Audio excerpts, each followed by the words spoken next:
నమస్కారం సుధీర్ సార్.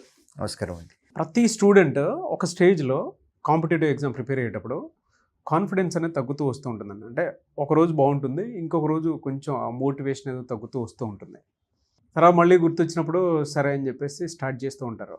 అంటే ఈ అప్ అండ్ డౌన్ ఫ్లక్చువేషన్స్ లేకుండా ఉండాలి అని అంటే ఎలా మైండ్ సెట్ని ఎంత స్ట్రాంగ్గా పెట్టుకోవాలంటారు? మోటివేషన్ తగ్గటము అనే కేసు ఎప్పుడు అరైజ్ అవుతుంది అని అంటే, ఫస్ట్ మీ గోల్ మీద క్లారిటీ లేకపోవటం. ఫర్ ఎగ్జాంపుల్ గోల్ మీద క్లారిటీ ఉంది, బట్ దాన్ని రీచ్ అవ్వటానికి అన్‌ప్లాన్డ్ ప్రాక్టీసెస్ చేయటం, ఒక స్ట్రాటజీ లేకపోవటం, మనం రీచ్ అవ్వాల్సిన వేని కరెక్ట్గా పట్టుకోకుండా రాంగ్ వేస్లో మనం ప్రాక్టీసెస్ చేస్తూ ఉంటే దాని నుంచి వచ్చే రిజల్ట్ మన గోలు రెండు మిస్ మ్యాచ్ అవుతాయి.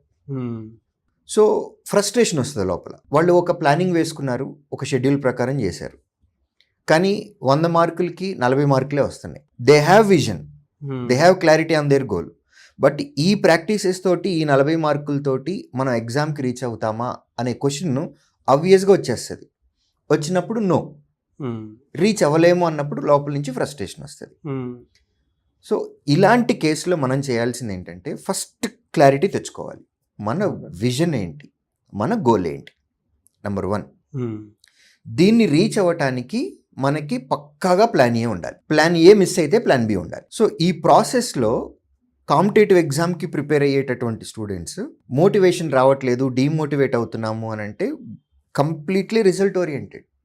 రిజల్ట్ సరిగా రావట్లేదు కాబట్టి డిమోటివేట్ అవుతున్నాం. సో మీ సోర్సెస్ మొత్తాన్ని మార్చేయాలి. Sources what? మీరు ఏ బుక్ అయితే చదువుతున్నారో ఆ బుక్లో నుంచి క్వశ్చన్ రావట్లేదు, మెటీరియల్ చేంజ్.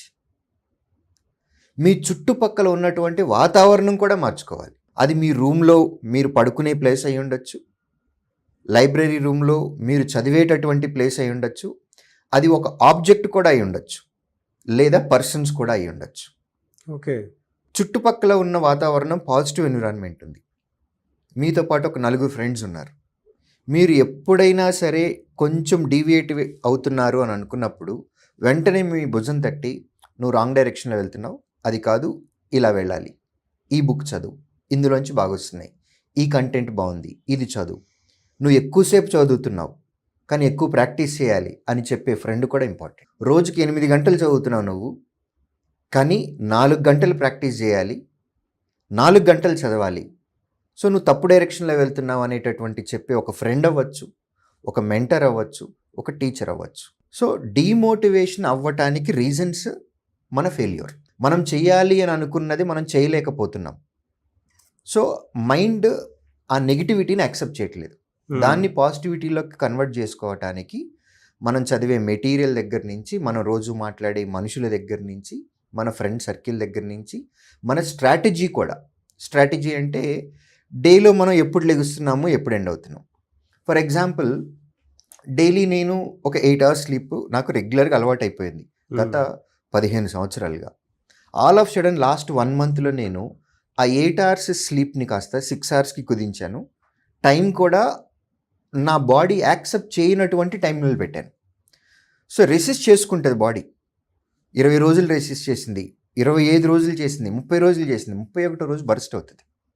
ఆ బర్స్ట్ అయ్యే ప్రక్రియే ఫ్రస్ట్రేషన్, డిమోటివేషన్. ఎందుకు ఇది అని అనిపిస్తూ ఉంటుంది. సో చిన్న చిన్న టార్గెట్లు పెట్టుకుందాం. మనం రీచ్ అవ్వాల్సిన గోల్ని 10 partsగా డివైడ్ చేద్దాం, లేదా 5 partsగా డివైడ్ చేయండి.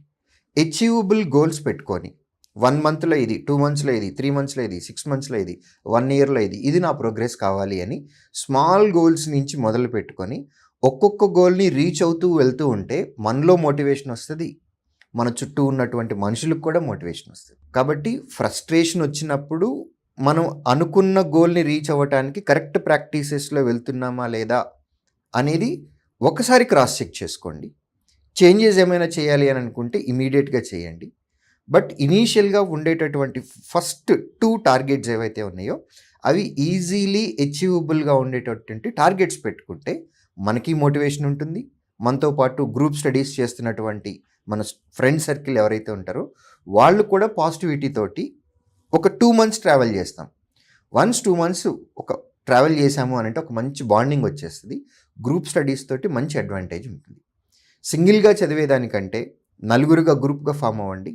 ఒక్కొక్కళ్ళు ఒక్కొక్క సబ్జెక్ట్ తీసుకోండి. నలుగురు 4 సబ్జెక్టుల మీద ఒకళ్ళకొకళ్ళు హెల్ప్ చేసుకుంటూ ఉండండి. ఒకే నోటిఫికేషన్లో ఒకేసారి నలుగురికి ఉద్యోగాలు వస్తాయి. ఇది ట్రాక్ రికార్డు మేము గత 10 సంవత్సరాల నుంచి చూస్తూ ఉన్నాం. గ్రూప్ మొత్తం ఒకే నోటిఫికేషన్లో వెళ్ళిపోతారు. Very good solution. Thank you అండి. Thank you so much sir. Thank you.